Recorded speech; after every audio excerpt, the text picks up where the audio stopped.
Hello and welcome to the first episode of Charger Chat. Charger Chat is a panel discussing university news and stories from the Charger Bulletin. Today, our guest hosts are Glenn Rohrbacker, Editor-in-Chief of the Charger Bulletin, and Marissa Rosado, a contributing writer to the Charger Bulletin. And I am your hostess with the mostest, Kiana Quinonez. Let's chat.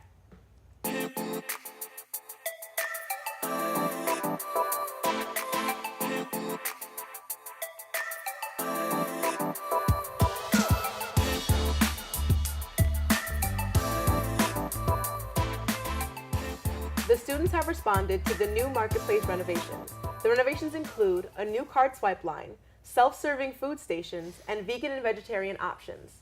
So Marissa, how have students responded? So the students haven't really responded well to it. They still feel like the food is very bland and not like much flavor in it. They said they can't find the silverware, the plasticware, nothing like that. Some students are saying they can't find the chicken patties and nuggets, and I mean chicken patties and nuggets, can I say yes? Okay? You can't hide the nuggets. Exactly. So people feel more lost than ever. And so I feel like they're really thinking what really was the change, you know? Yeah. I know there was an issue with a lack of mozzarella sticks. A lot of people were mad about mozzarella sticks not being back, but they spoke with some people in Sodexo and they actually brought them back. Yeah, and they're actually instituting a little bit of an expanded food committee this year. USGA had a food committee last year to kind of, they actually brought it back last year because of, student concerns about the quality of food and the restaurants on campus. So now they're actually expanding it a little bit to include more voices from the student body and USGA. And they actually just had their first meeting this week. So we'll be able to see kind of what they're able to influence and fix about the concerns that students are still having. That's good, because I know the students at the university are anything but quiet about their opinions when it comes to the marketplace. Yeah. So having a food committee where people can directly tell them this is what I do and don't like is going to really benefit the school. Yeah, and I mean, there are mixed reactions. I know people, they're happy generally with the layout. I think they're happy with the renovated space and all the new booths and tables and the new area. So I know they're happy with things like that. And I know, but the food thing is really still an issue for them a lot. Yeah, people they say that they still haven't really expanded the vegan aspect to it, and I know a lot of students here have a lot of food allergies and gluten and stuff like that. So I don't know. Yeah, I think gluten-free is one of the biggest issues that we're facing, is a lack of gluten-free options. Right. So, okay, so that wraps up our talk about the new marketplace. The Charger Bulletin published a story about the new luxury upscale mall coming to West Haven called The Haven. So, Glenn, tell us more about The Haven. So, The Haven is kind of a outlet complex that's going to be placed right in West Haven. If you could drive down there right now, I'm in a unique position because it's right near where I live, actually. So the Haven is going to go where if you drive down West Haven, you drive down First Avenue, you'll see a ton of boarded houses, different businesses, things like that. So that's where the Haven's going to go, and all that stuff's going to be knocked down within the next few months, and then they're going to build this upscale mall that's going to go there. And like I said, it's an outlet complex, so a lot of outdoor is the area.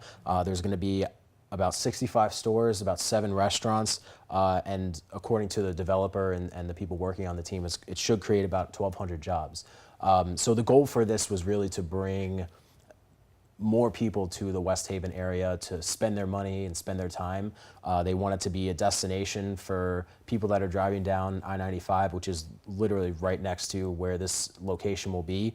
So it's going to be, from what we're hearing, it's going to be really nice and have a lot of nice stores and restaurants, and really be a cool place for people to hang out in West Haven. I like that it's going to be outlet style, more outdoor, especially because the area is so beautiful. You may as well use it. Yeah, and it's right on the water, so it'll be a good place. I know they're actually thinking of putting an amphitheater there that'll seat a couple hundred people, so it's really going to, like I was saying, it's going to be a destination spot for people to actually spend a lot of time rather than just stop in and go to a store or go to a restaurant. How do you feel this traffic, though, is going to interfere with us? So, I mean, at least in downtown West Haven, right now, traffic isn't a huge issue. It's not like a lot of times on Boston Post Road or the closer you get to downtown New Haven. But you know, to knock all these houses down and then for the future construction, it is going to be interfere with a lot of streets around, especially a major street like First Avenue. So the mayor says that they are working on rerouting traffic so that people aren't too inconvenienced. But if you go in the area, it's really hard to see how there would be no traffic changes once this project gets started.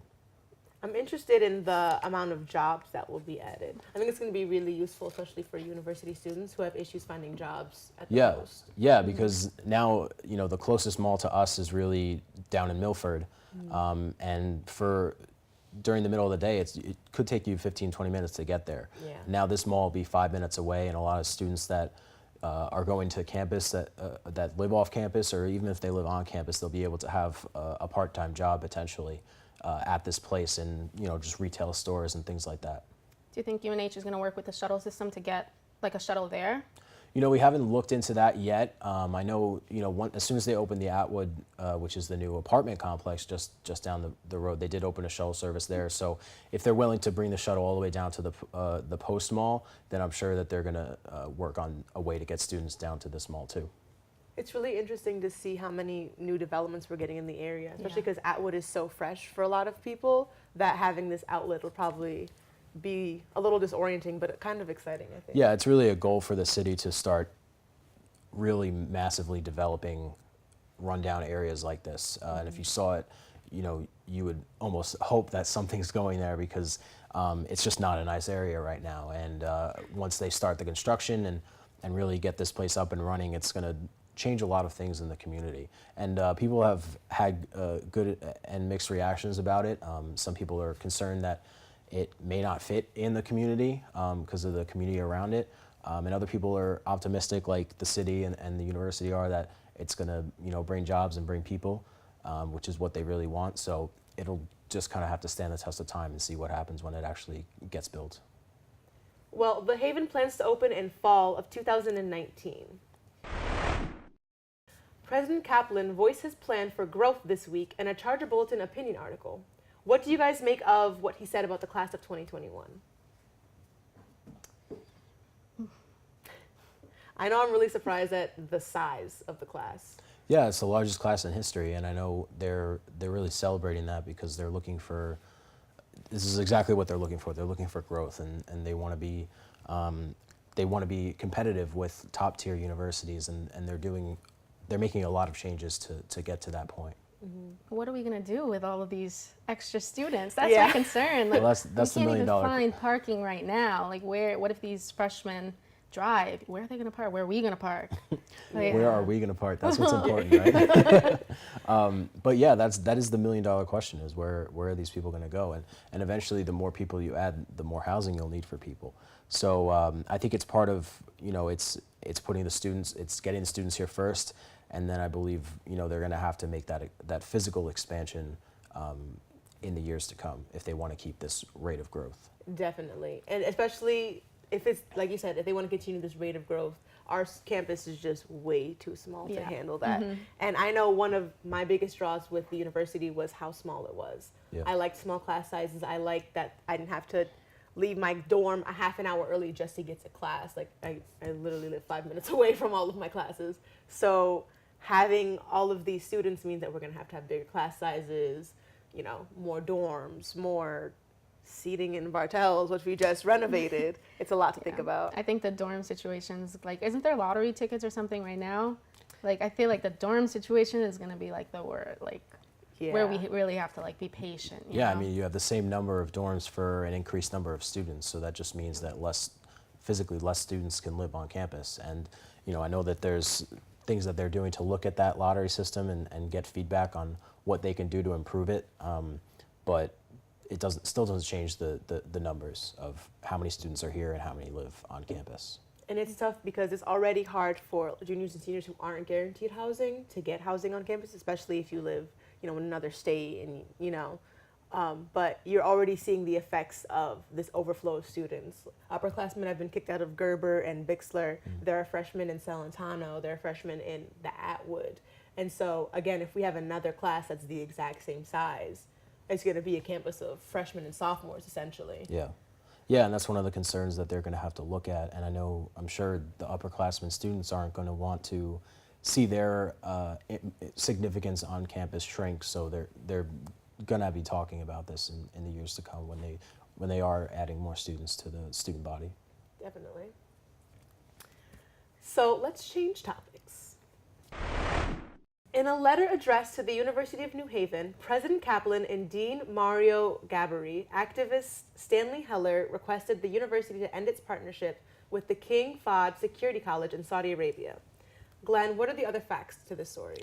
So this is a story we were following last week where we were sent a letter that was also sent to university administration about the new Saudi Arabia school. It's not a new school, but it's a new partnership where the university sponsors a security college in Saudi Arabia, and a group of activists. I mean, it was headed by a man named Stanley Heller, who lives in the area, but it's actually a coalition to end the U.S.-Saudi relations in general. So not just on the college level or just our university. It's just cutting off United States partnership with Saudi Arabia and their alliance.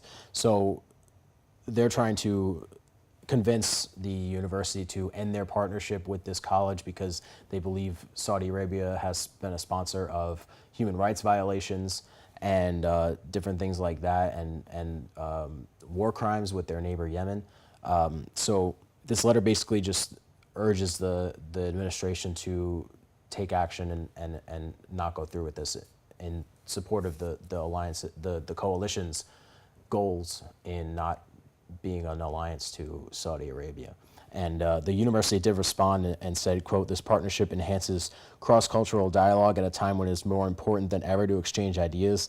And they supported their partnership with the college in helping, like it said, create cultural diversity and promoted that, and how the program helps foster that in our students and with the students at that college.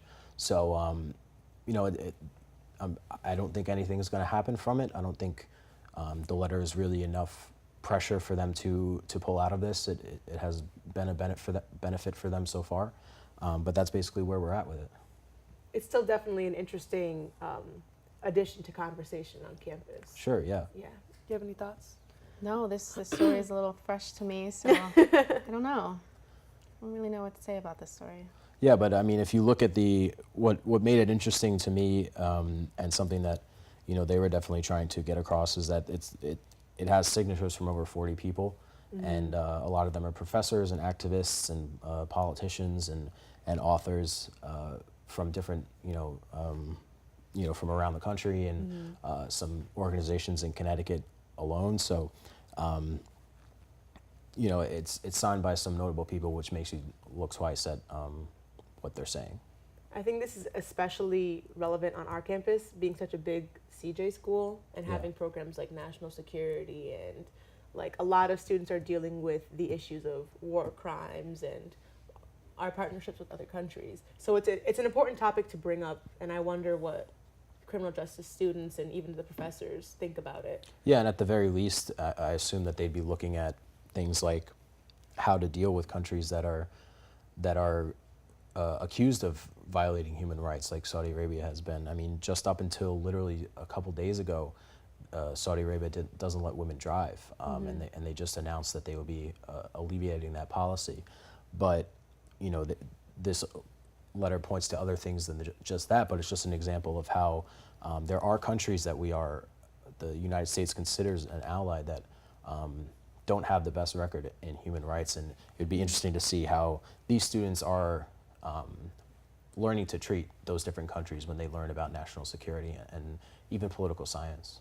Definitely, and the impact on the students here from Saudi Arabia. Correct. Yeah. Who are Do you feel like this is going to make students want to study national security more? Yeah. Mm-hmm. For sure, right? Yeah, I think so. I'm sure they would want to get into seeing what those issues are and maybe how they could solve them. The program itself is very fresh too to the university, so we'll see the repercussions as time goes on. It is an ongoing story. Well, that is the end of our first Charger Chat. Thank you to Glenn and Marissa for sharing your thoughts, and we will see you next time. Stay chatty, Chargers.